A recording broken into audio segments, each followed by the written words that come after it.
Welcome to Mark My Words, a show that searches for the fork in the road in life, the place where the turning point in the journey of entrepreneurship and life can be found. Let's meet each other at the crossroads on Mark My Words.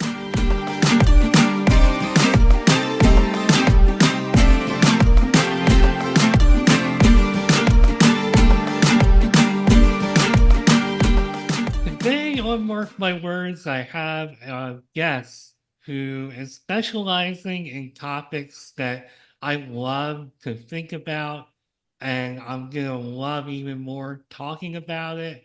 She specializes in making connections with people, making friendships. And for those of us like me who feel like making friendships, while I get along with people well in most situations, kind of getting to that next level of like making friendships, it can be hard. And I think it can probably be challenging for everybody, even if you have a real dynamic personality. I'm sure that's still difficult.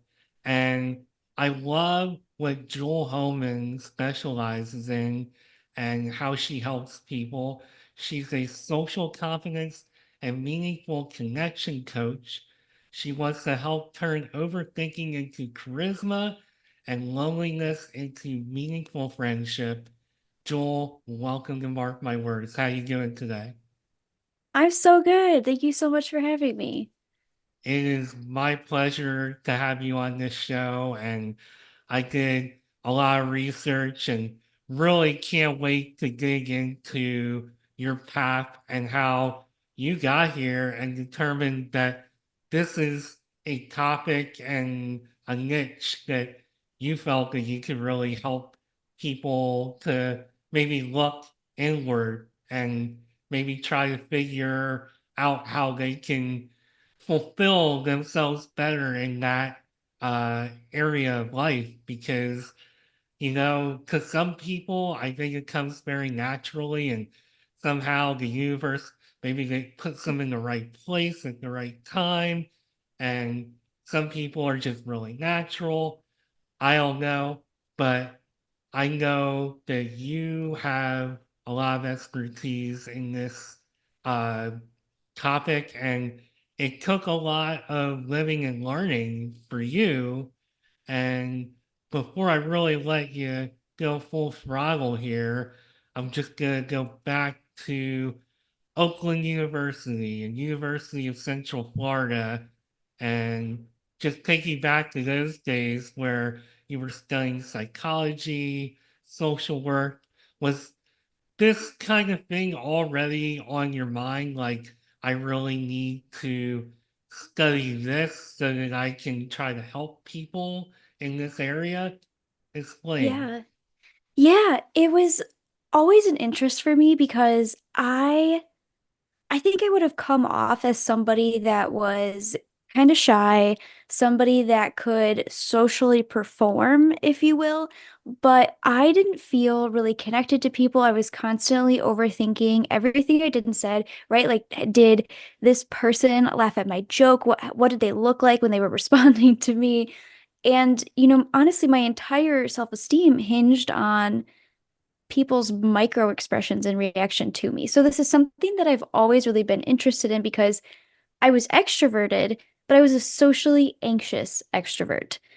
And I overthought everything. So that's a painful experience to be in and to have. And so it was something I was always interested in. And I graduated from, I love that you brought this up, but I graduated from Oakland University in 2018, and I had the privilege of working in a psych lab, of really understanding the ins and outs of research.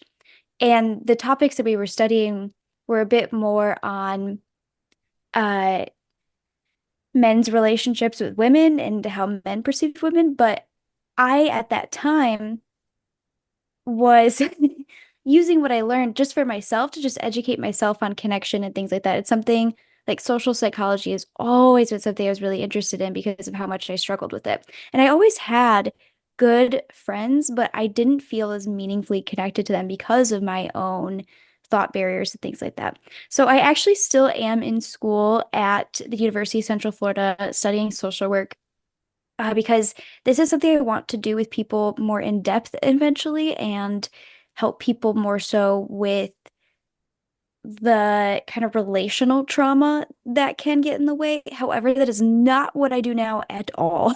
So just to be really clear with people, that is not in my scope of practice yet. Uh, but that is my goal. So I love that you brought that up. But how I really got into this was I graduated college. I was always again struggling with some level of high functioning social anxiety, social perfectionism. I had friends, and then I hit this point in my mid 20s. It is so common. There's somebody out there named Nell Frizzard who calls this the friendship gap. And this is where our friendships start to transition, where we go from being around our friends all of the time to, right, we're having kids, we're getting married, we are getting promoted, we're moving, and we're not spending as much time with our friends. And so I was really starting to feel the impacts of that. My friends were having kids, getting married, doing all of those things. And, then and this I was curious, but this is before the pandemic. So I was already starting to get curious because I was like, I don't want to deal with this for the rest of my life. Like I want to have meaningful connections. And again, I had great friends, but now I was feeling even less connected to them. And then the global pandemic happened, and I really had to sit with like so many people with my loneliness. And I was like, I am not going to struggle with this. And I really dove headfirst into, okay, what makes a meaningful friendship? Because, like you said at the beginning of the episode, it to me just seemed like it just happened or it didn't. And it's true that there are some people that practice the things necessary for friendship and are in situations that help friendship really cultivate and build. However, even then, there is a science being applied to those situations, and learning about that, I think it'd be so helpful for everyone because I think when we don't have the meaningful connections we want, it can really impact our self-worth and our self-esteem on such a great level, right? Like thoughts of what's wrong with me, right? Like why don't I have this figured out yet?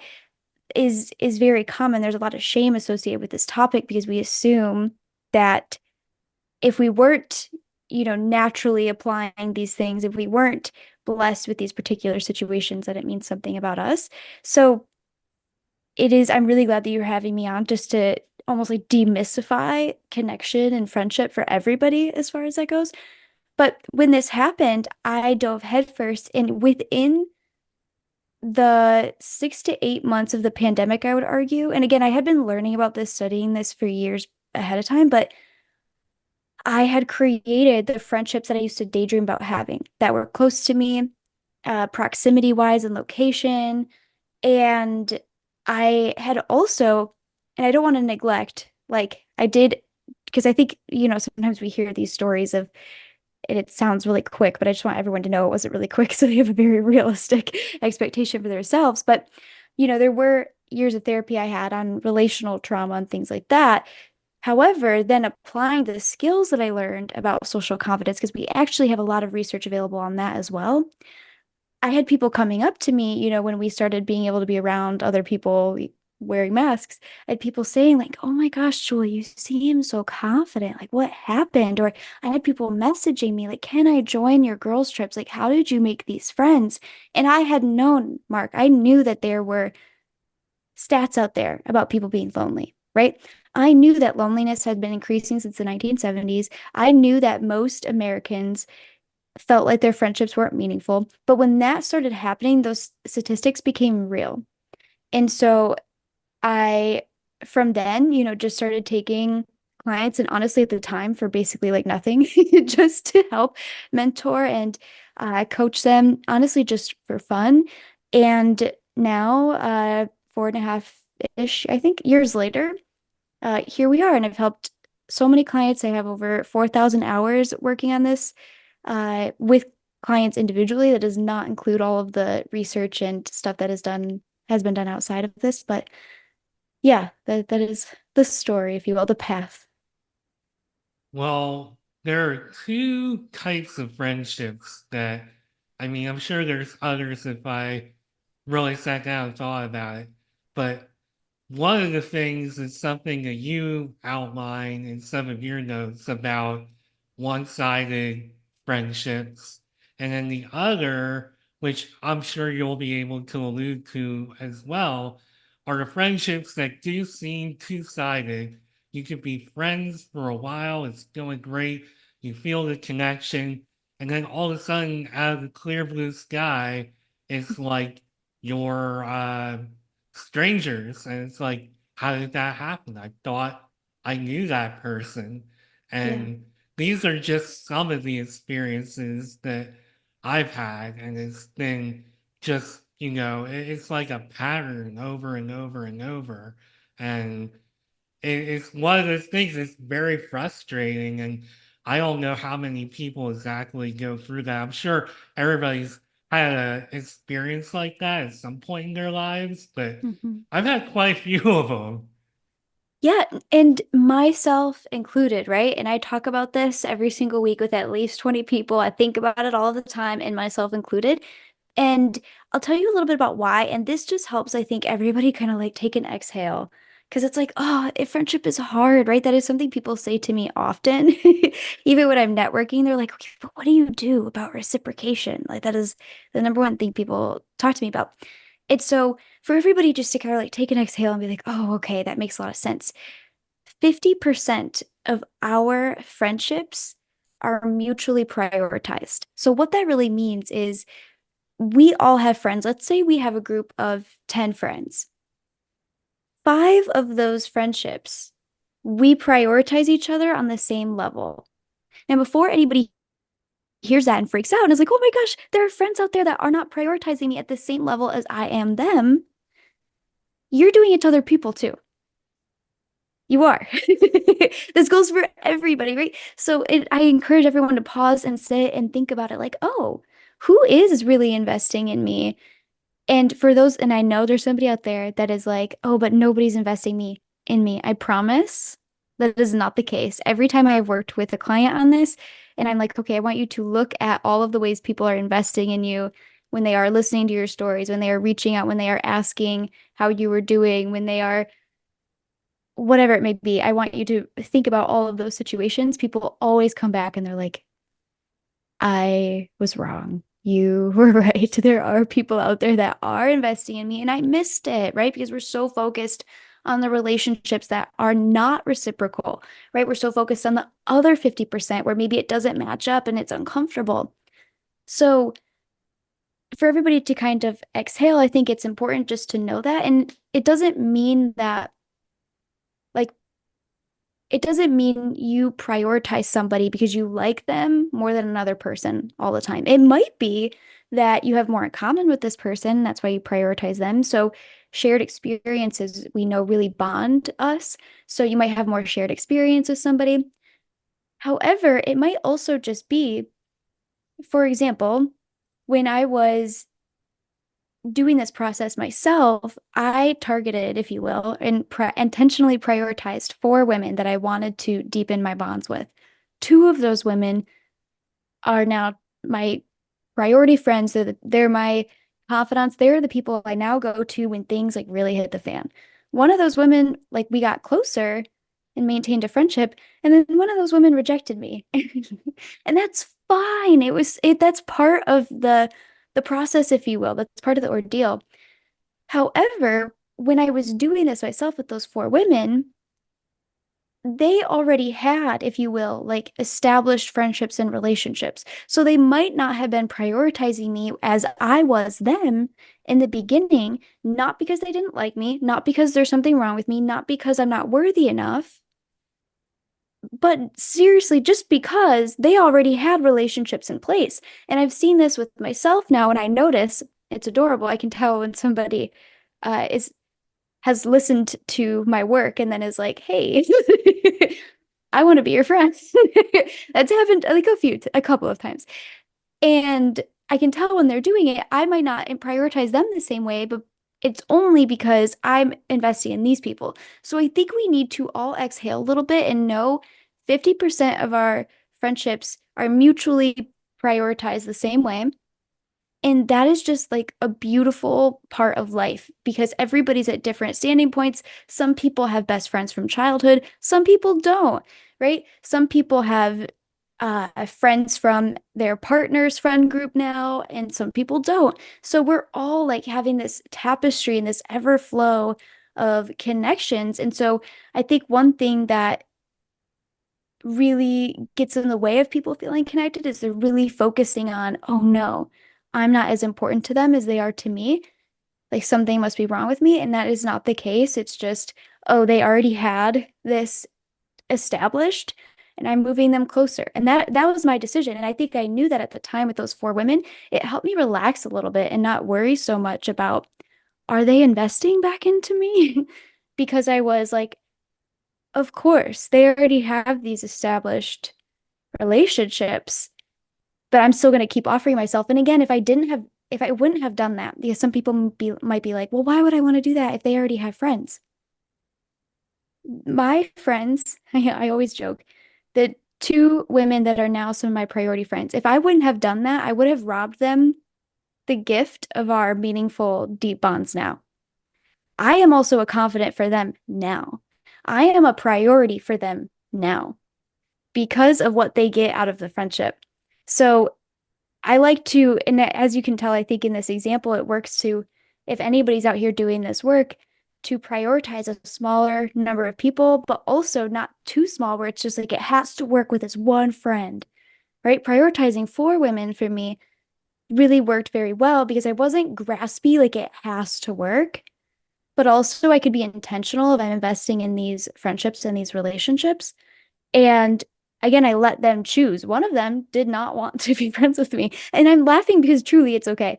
And and then one of them, right, her relationships were already very established, if you will, like her connection buckets, if you will, were already full. And we're still friends. Like I moved her up, we're closer, but just not the same way. So that doesn't really answer the reciprocation part, but so many people get the reciprocation and the, oh, do we prioritize each other the same confused? And that is often I find like not a necessarily a bigger issue, but a more hurtful issue at times is, oh, I'm not as important, if you will. Some of the things that you're saying is making me think of another perspective that I want to put on this. I want to flip the script a little bit Yeah. and put a little more of the responsibility on us as individuals where we have a friend who is really anxious to be very, very close with us, and we don't necessarily want that same level of connection that the other person wants, because I know that has happened to me a few times along the way. I like to joke that it almost seems like the people I really want to connect with and have on a certain level the most are the ones I can't get there with. But then the ones that I want to be a little more casual with, they're like, no, I really like, I want to be more than casual. I want like higher levels. So I love to hear your perspective and to just speak to that perspective a little bit. Yeah, I think there's a bunch of different reasons for that, and it's probably a case by case basis. And I'd be curious, especially I'm really glad that you shared that and opened up because I know somebody listening has had that experience. And again, it can attribute to that narrative of, oh no, like what's wrong with me, right? That I'm attracting people I don't want to be friends with and not the people I do. And one thing that I just really want to offer is like maybe for anybody listening, and you don't necessarily have to answer on the podcast, but just something to consider is what is it about these other people that you are reaching for, right? That you think you can get without the people maybe you want to be more casual with. And just to explore and be curious about. I think that's something just to know. Like, what is it about these people that I think I can't get here? Because when it comes to deep, meaningful bonds, I'll tell you what, I have two friends from my childhood that I have literally like nothing in common with. What we have in common with is our sense of humor, is our values, but interests, stages of life, oh, completely different. One of my friends is it's so fun to watch, but she's just now becoming really confident in herself and like starting to date. And I've been in a serious relationship. We're about to move forward in our next steps and our planning and things like that. But I could still be really close to this person, even though we are in, if you will, different life phases, because people also say that to me all of the time. And I can look at and appreciate the things that she's telling me. And again, like as I just said out loud, I'm so excited for her to like watch her be confident in herself. And I have the experience of like witnessing her not be, but I'm also able to connect and look for, okay, even though we are in different life phases, how are these experiences shared? And so on. So, not that it's always like shared experience. Sometimes it's like the qualities we want in people, but what is it about this group that you're reaching for rather than the people that you're being, if you will, more casual with? I think that's a question that is helpful for everybody because when it comes to deep, meaningful bonds, it's about the support that we want, right? We all want to feel more supported, more seen. So I think that's a good question for everybody to ask themselves. And that is a really important point. So, support, I know for me, goes a long way because if I don't feel supported in what I'm doing, maybe in life, like you don't have to be like my co CEO of Mark My Words or whatever I'm doing. You don't have to sit here and cheer me on while I'm doing my day job or anything like that. But just to feel supported and feel like, okay, I'm there for you. I know that you like, I'm just maybe using myself a little bit as an example.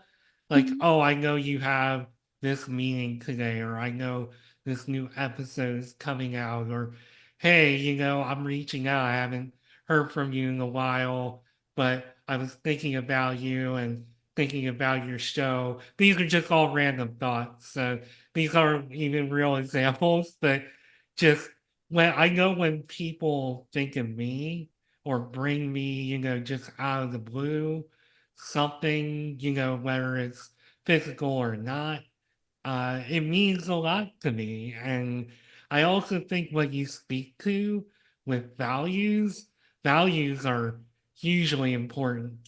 I know when I was doing like not personally doing career coaching, but trying to get career coaching, Mhm. values was something that was really emphasized just as far as like your coworkers having the same values. And we're when I start talking about coworkers and business, I'm getting a little bit off of what we're talking about, but I think some of these things are very important in all phases of life to feel supported, to have the same values in order to make that same connection. Like I knew when I was messaged by you to be on this show and got to learn about what you're about. Like this is like a kindred spirit here. Like I just know right off just from that somewhere we have the same values and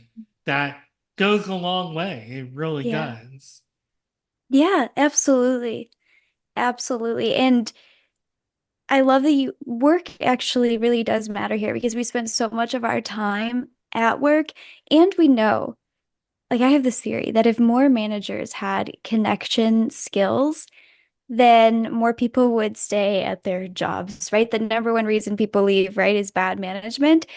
And our sense of belonging comes so much from our work, as well as work is also a place where a lot of the necessities for friendship like naturally apply because you're literally seeing these people every day for a lot of people, right? So work really does matter and having a sense of belonging and knowing how to cultivate that for yourself. But also, I love what you said of looking for a company and environment that does reflect those values, that you know you can create relationships there because you will.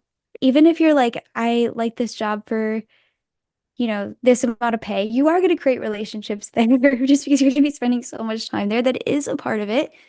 But yeah, so I think that is very valid. And then continuing on the values conversation, just anticipating, because a lot of people will say, okay, well, what do I look for in a friend? Like, what do I prioritize?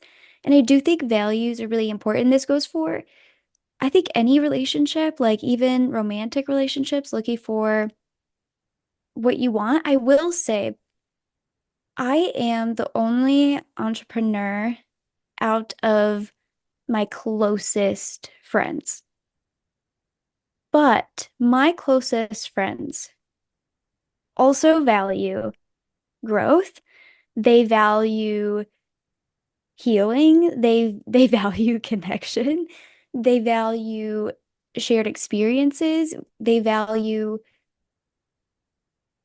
like all of the things that I would want from a friend that would be working as an entrepreneur, if that makes sense. But they don't have to be an entrepreneur to reflect those things. So some questions for people to ask themselves if they are considering bringing more people and trying to maybe do what I did and say, okay, I'm going to intentionally invest. And I picked four. Everybody has a different number. I would not recommend going over five just because that is too much on your noggin at one point. At some point, it's like not prioritizing anymore, in my humble opinion. But if you are deciding to prioritize people, to ask yourself, like, okay, who reflects who I want to be in the world? Who do I feel the best around? And so for some people, that might be, you know, cultivating relationships online and things like that. I'm not necessarily against that. However, I also know that in-person connection is often the most fulfilling because it's those shared experiences, right? Shared experiences also really touches on the necessities of friendship for everybody. So having shared experiences where you can, like just this past weekend, I went to the bookstore, got Mexican food, and walked around with a friend. Like there was a whole bunch of different shared experiences that we were having. Like that is helpful to have. So proximity, in my opinion, is something to be considered. However, that's not for everybody. That's on my list. That might be not on someone else's list. So to look for who do I feel the best around? Who reflects who I want to be in the world? And I suggest this is a number one mistake I see people make because oftentimes we are not lonely because we don't know enough people. We are lonely because we don't have the meaningful bonds that we want. So don't go out and start at ground zero where you have no shared experiences, no spark of connection with new people. I'm not saying going out and making new friends isn't sometimes the best thing for somebody, but most of the time, when I'm talking to clients about friendship, I recommend to for them to work with the pool that they already have. And that is one thing I did as well, was I looked at, again, who did I feel the best around and most myself, like just had that sense of camaraderie with, who have I already connected with, who reflects who I want to be in the world. And when I say who I want to be in the world, that doesn't just mean success. Part of the reason why I'm so close to that friend that I was just telling you about that is dating and is finally confident in herself, it's so fun to watch, is because she reflects, although she doesn't want like the same things I want necessarily career-wise, she wants the joy and the fun and the hey, let's go like explore and check out this thing. Right? So I want to encourage people to also expand their mind because I think our culture is just very focused on productivity and success. And it makes sense. We've been taught that that's really important. But just to expand as well as who reflects who you want to be in the world, that is who I want to be in the world. And investing in that friendship helps influence me to keep being that way. So those would be my recommendations for anybody going and deciding to prioritize people. So, what do you do when you have a friendship that may have gotten off to a good start, may have had a good connection, and then you say, uh-oh, this is becoming toxic, whether it's that they're doing things that are just toxic and not really what you're about, or if it's actually like affecting your mood or your whole life. What kind of advice do you give or even have for people who are like, okay, I need to walk away from something that is not good for me? Yeah.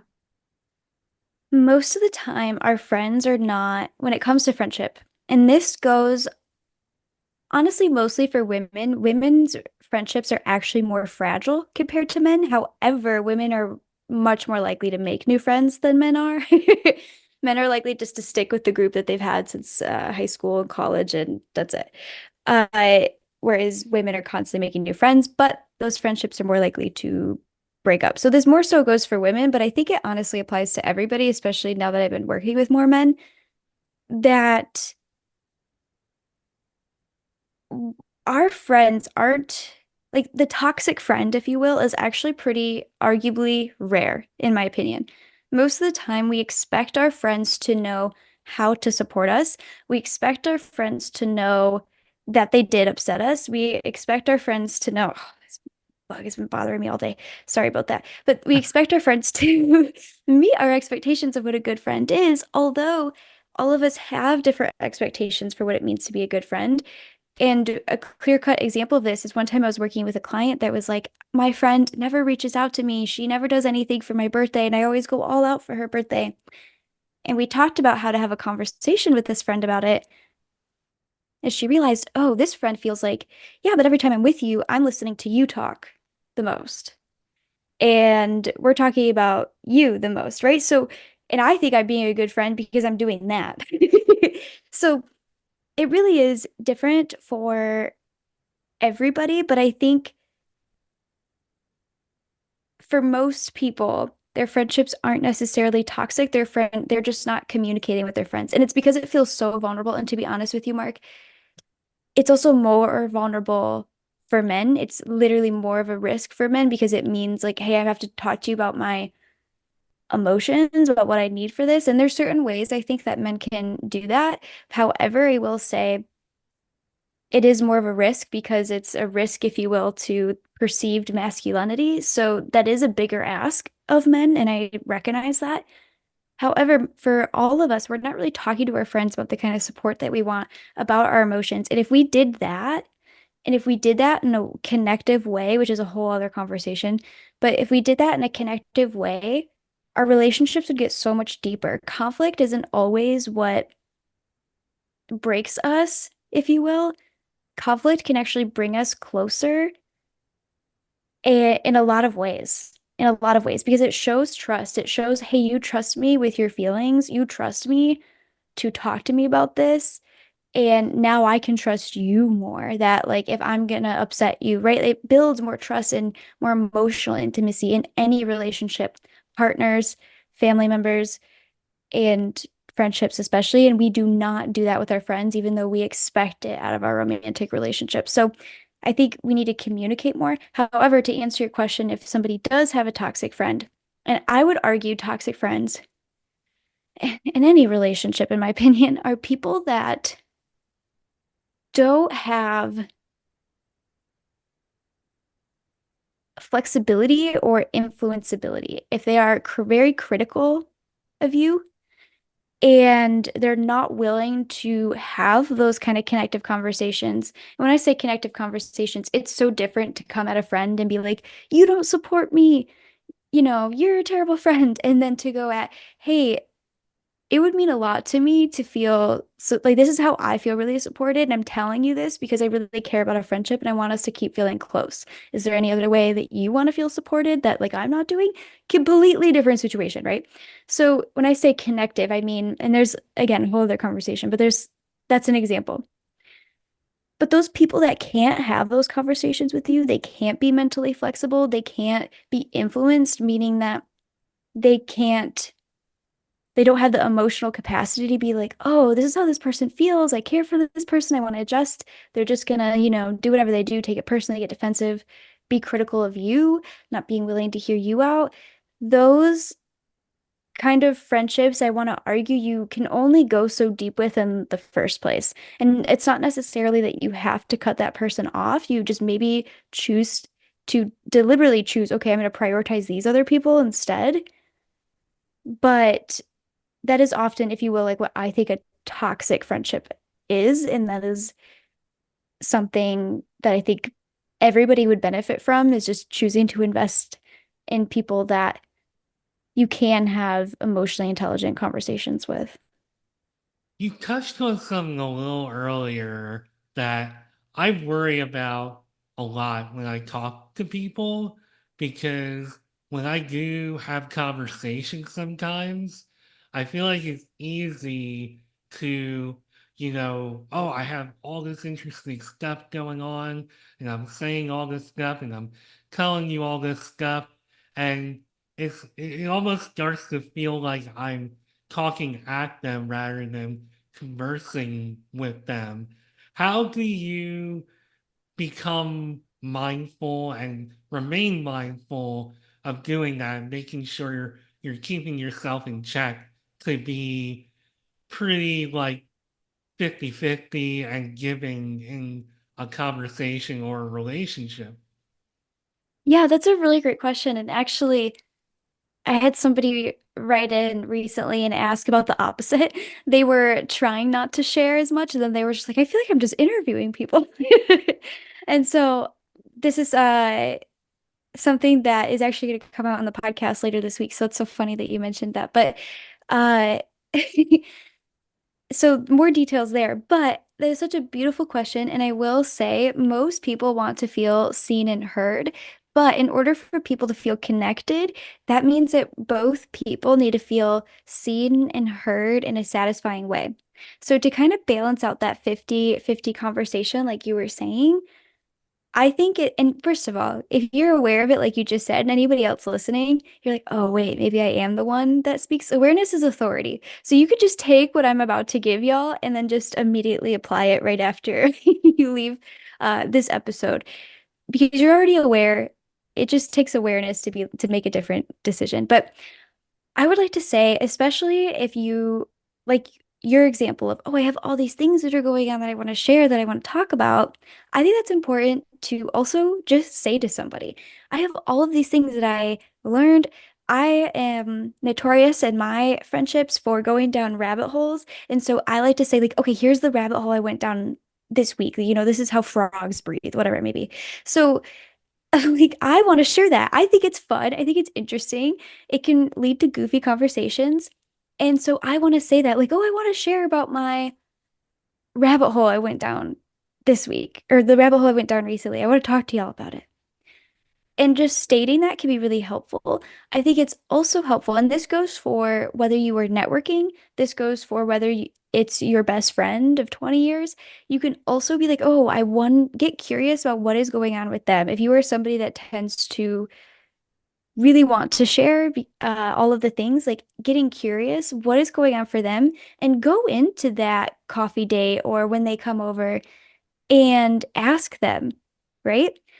Like, I don't know why I keep using this friend as an example today, but that friend that is dating, I could ask her like, "Hey, how did, X, Y, and Z go?" Get curious about what is going on for her is really helpful. Now, one thing people bring up a lot is they will say, "Oh, but when somebody says something, it makes me think of my own story or my own experience." And so here's like a basic, if you will, rule for fulfilling conversation. And that is to let somebody fully share their experience on something, fully share, you ask some questions, and then it's your turn. And so to fully share, I want to offer, because I am neurodivergent. I know a lot of people that are neurodivergent, they tend to interrupt, they tend to, be like, oh, what that reminds me of this story, of course, right? And just to be mindful of that. And even if you do it, even if you do interrupt or if you do like jump in with your own story, just say, oh, I jumped in with my own story. It doesn't mean you have to be perfect. Just acknowledging that is really helpful. But for good conversation, let somebody fully explain or share about their experience. Make sure you are asking about their experience. And then you could also say, hey, I want to share this with you. One of my favorite examples of all time is by she's a friendship author, and she was honestly like the first person that was really putting the research together. Her name is Shasta Nelson. In one of her books, she describes a situation where she had everybody, I believe, going around the circle saying like a high and low recently. And then they were all like getting really excited, hearing about each other's highs and lows. And then it was about time to go.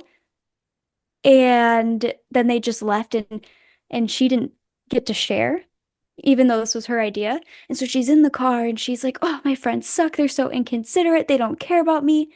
And then she was like, "Hold on. All I had to do was say, 'Hey, can we stay a couple more minutes so I can tell, so I can share? I want to share about mine.'" And she said, and I know all my friends would have sat down and been like, "Yes, absolutely." Because when you are in a friendship with somebody, when you are in a conversation, most of the time, even with somebody, that rests on a mutual agreement to understand and see each other. You have a mutual agreement for both of you to feel connected. So also make sure if you are on the opposite end of the spectrum and maybe you're undersharing, to make sure you say, "Hey, I want to make sure I share this with you today." So hopefully that encompasses that. What do you think about that? Any thoughts? No, I think that I totally agree with that. And it actually poses the next question that I want to ask. And I'm going to try to be mindful of your time. I feel like we could talk for another hour, but Me too. I know there's somewhere you gotta be. But coming off of that a little bit, I can't help but to think about how important listening is when somebody comes at you with, a rabbit hole or something to talk about. Talk a little bit about the value of being a good listener in a friendship or relationship. It is so valuable because so many of us, and if you can think of situations in your life, I know I can, I think everybody listening can, and this doesn't have to necessarily be relational trauma, but there were times maybe in the past where you were hurt and it was probably because you didn't feel seen in that moment, whether that or like unappreciated, if you will. Like, so seeing somebody is so helpful, so important. It's truly like a fundamental need. It's when I say seeing somebody, I mean like really understanding, seeing somebody and their experience, seeing who they are and reflecting that back to them. That is the biggest gift that you can give anybody, especially arguably with our attention economy that we live in today. It is so helpful. It is so healing. And it doesn't necessarily mean and just like negative things, but being seen for the good things, the bad things, for your experience. It is so validating and necessary for our belonging. And so often people will say to me, like, "Oh, well, I shouldn't like need other people to meet my needs." And there's a balance to that. You're a human being. We all need each other to meet each other's needs. There's this therapeutic theory that rests on what we're always doing throughout every psychosocial stage of our lives is we're balancing our autonomy and our individuality with our ability to connect with others. And being seen and understood and witnessed, if that's so huge to our belonging, that's so huge to that half of that therapeutic theory, right? That is like necessary that we need. So it is really important. And again, I think we need to also be empathetic with each other and know that not everybody has that skill, and it doesn't mean they don't care. I have a friend who's very, very, very neurodivergent, and I can tell when she's literally checked out of the conversation of me sharing, and I'm able to be like, "Hey, hey girl, like this is important to me for you to like see me in this." And she'll bring it back. I think we need to be empathetic with each other and also advocate and say things like, "I want to make sure I share this with you today. This would be important for me to feel really connected." And on the other side, if we are those oversharers, to ask those questions like what do you really want to be seen for? That's a completely different question than like, what's new with you? What do you want to be seen for? It's very vulnerable, but a very beautiful question that could really help somebody feel really connected. So it's extremely, extremely important to our relationships. And I think we need to understand that not everybody's good at it. No, I totally agree, and I think this is where I get kind of stuck sometimes. I wind up, and this is really why one of the reasons I decided to start a podcast and do all this is because I've been told so much what a good listener I am, and I hope that that comes across in every episode, and I know that that is something I can give to the guests, the listeners, and anybody else who cares. And I'll just tell you real quick, coming off of some of the stuff you're talking about before I ask you how we can find you and work with you. I just want to say I used to go to Top Golf a lot and I actually miss it. But there was like a server there who sometimes would just see that I was there playing and they would come to my bay and just be like, I saw you were here and just wanted to say hi. Like that always meant a lot to me, just being thought of, it's not like, we had real long conversations or anything, but there was at least enough of a connection and it meant something to them, even though they weren't even like my server that day or whatever. And that kind of thought goes a long way for me. And Yeah. that's really just kind of a point I'm bouncing off of everything that you've been talking about. I mean, it just means the littlest things can go a long way. And Yeah. uh, before we run out of time, why don't I give you an opportunity to tell everybody how they can work with you and how they can find you? Yeah, well, first, I want to say thank you for sharing that example because I think that's such a beautiful example. And like you said, it really encompasses so much of what we talked about. Like, it really helped you. It went a long way for you to feel seen, right, by this server. But also, too, I'm just gonna guess, and obviously, we don't have this person here, but it also feels really good to see and like really witness somebody, too. Yeah. And yeah, and it's so helpful. So I appreciate you sharing that. Uh, anybody can find me at connectionwithjewel.com. Jewel, Jewel, like a gem or like a rock. And we have a bunch of resources available. Just recently, my assistant put together our two top trainings that were used at the largest women's conference in our state. So we're super excited about them. It was so fun to give those trainings and so we just want more and more people to have them. So if people want to subscribe to my email list, they can go ahead and get those. Those trainings are how to belong at any event and how to turn people you meet into friends. Because most of us don't need help meeting new people. We need help making deeper bonds. So that will really supplement like with everything you and I have talked about today too.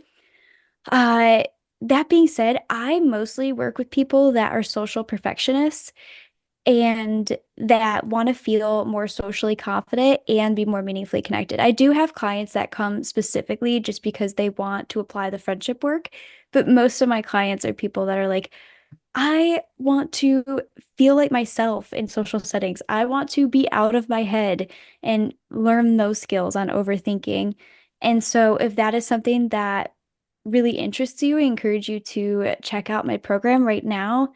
I have a one-on-one program by the time, I don't know when this episode is going to be out, but we are also launching a group program at the end of the year that we're really excited about. So that way it's more accessible to more people. So come hang out, check it out. And if there's anything about today's episode that anybody has questions on or that they want to hear more about, don't hesitate to reach out to me at Connection with Jewel at basically everything. Well, Joel, I thank you so much. This was a very meaningful connection for me and very meaningful conversation. I had a blast talking with you, and again, I feel like I could go on for another hour or two, Yeah, but I'm going to give you those couple of minutes that you need. thank you. And thank you for taking time out of your busy schedule to be here. I had blast, and I can't wait to see what you do with your business moving forward because I think what you're doing is very, very important. It's a very important topic overall, very all encompassing to help people with and focus on. So, thanks for thinking of it. Thanks for being here. And yeah, that's all we have for Yeah. today. So, Well, thank you so much, Mark. I really appreciate it. You did ask such fantastic questions, and you are a really great listener. And I just really appreciate the space and the care that you put into this interview in this episode and connecting with me today. So thank you so much for that. I'm really, really grateful. I had a wonderful time. oh, you're welcome. I really appreciate that. I mean, I guess it just speaks to what a good listener I am, not to Yeah. toot my own horn, I guess. Yeah. No, dude, toot away. I'm known for being pretty good listener, so uh, I'm just a lot of it really. I'm just feeding off of the conversation and just giving back. So I appreciate that, and I also appreciate your time. So this was Jewel Hohman. She's a social confidence and meaningful connection coach. I am Mark Schmidt, apparently a very good listener, and this is Mark My Words. Have a great day.